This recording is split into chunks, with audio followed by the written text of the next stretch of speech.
Lent officially begins tomorrow. The Church prepares to enter this intense season of fasting and penance, but while the faithful question, sacrifices and resolutions, an episcopal letter stirs consciences. The title itself speaks volumes. A Church Without Its Mother. It is signed by Monsignor Joseph Strickland, Bishop Emeritus, who entrusts his words with a severe, theologically structured, and pastorally disturbing reflection. This isn't a frontal attack, nor a loud denunciation. The tone is measured, but that's precisely why it's all the more striking. There is something profoundly wrong when a church becomes uncomfortable speaking about its own mother, he writes. He doesn't claim that Mary has been denied. He doesn't claim that she has been expelled. Indeed, he clarifies, a church without the mother does not declare her absent, does not formally reject her. It does something more subtle. It becomes cautious, moderate, fearful of clarity, embarrassed by certainty. And slowly it begins to sound different. The heart of his analysis lies here. The crisis does not manifest itself through a decree abolishing Marian devotion. It manifests itself through a climate, a mentality, a progressive reduction. Mary remains mentioned, but less invoked, honored, but vaguely, respected, but stripped of authority. Not denied, but managed. Not attacked head-on, but contained, regulated, rendered harmless. These are weighty words which cannot be dismissed as simple devotional nostalgia. Monsignor Strickland builds his reflection around an image that belongs to the Catholic tradition, the prophetic dream of St. John Bosco. Peter's boat, tossed by the storm, survives only when anchored between two pillars, the Eucharist and the Virgin Mary. Two pillars, not one, he reminds us. And he adds, when one of the two is weakened, the entire vessel is exposed. This is where the reflection becomes theological, because the Marian question has never been peripheral. In the 5th century, when some proposed no longer calling Mary Mother of God, the dispute seemed linguistic, of balance, of precision. But St. Cyril of Alexandria immediately understood that what was at stake was not Mary, but Christ. If Mary is not the Mother of God, then Christ is divided, and the Church clearly defended him. According to Strickland, what heresy failed to openly destroy, fear attempts to silently dismantle. No longer explicit denial, but progressive reduction. The Marian titles, co-redemptrix, mediatrix of all graces, queen, intercessor, have not been formally condemned. No council has declared them heretical. No pontiff has called them false. Yet he observes they have become problematic, confused, excessive, pastorally sensitive, not false, but inconvenient. This is a crucial step, because the Church does not exist to avoid the discomfort of others, but to proclaim Catholic truth. A Church that hesitates in affirming Mary as co-redeemer does not become clearer about Christ, he writes. It becomes timid before the cross. And a Church that hesitates to call her mediatrix of all graces does not protect God's sovereignty, but risks obscuring the concrete way in which grace entered the world, through the Incarnation. Mary's total dependence on Christ is not competition, but cooperation, not substitution, but participation.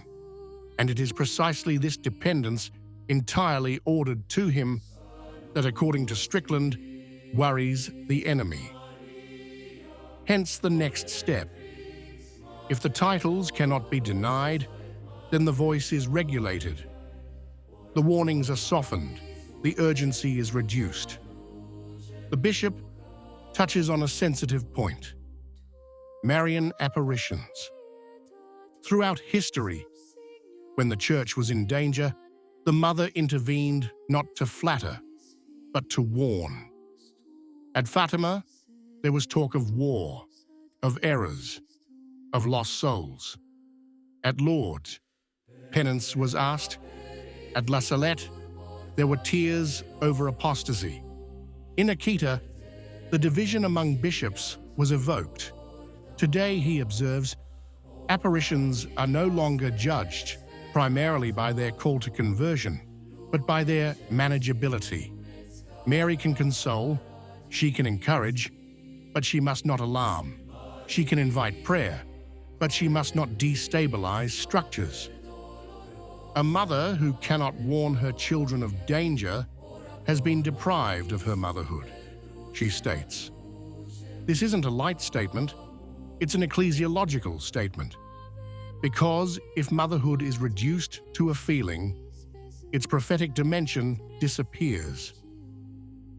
At this point, the connection with the Eucharist becomes inevitable. If the faithful are educated to think of Mary as a respectable but marginal figure, they will soon, he suggests, think of the Eucharist as symbolic but negotiable. The signs are there for all to see. Reverence is fading. Adoration is less frequent. Sacrifice is perceived as a simple assembly. Mary is the one who teaches us to kneel, he writes. It is she who carried Christ in her womb. It is she who first adored him. It is she who still teaches us to recognize him today. The text doesn't just address the diagnosis, it asks questions. Where are the voices that will defend her? Who will speak of Maria without embarrassment? There's no aggressive rhetoric. There's a direct question. A church that learns to live without the mother will not suddenly find the courage when the storm intensifies. It will drift. And a church that drifts does not lose faith overnight. It loses it gradually. A title weakened, a warning silenced, a pillar loosened. The conclusion is sober but clear. We don't need brilliant strategies. We don't need new linguistic formulas. We need saints.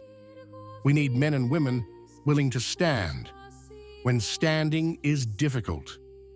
In the 5th century, Saint Cyril did just that. In the 20th century, Saint Maximilian Kolbe spoke of Mary without diluting her role.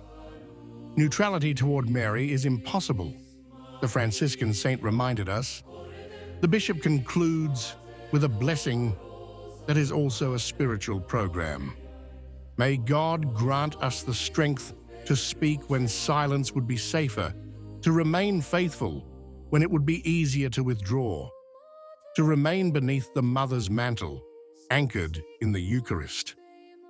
In the current climate, these words cannot be dismissed as mere devotion. They raise a question of identity. If the Church tones down the figure of Mary to appear more acceptable, what remains of her theological memory?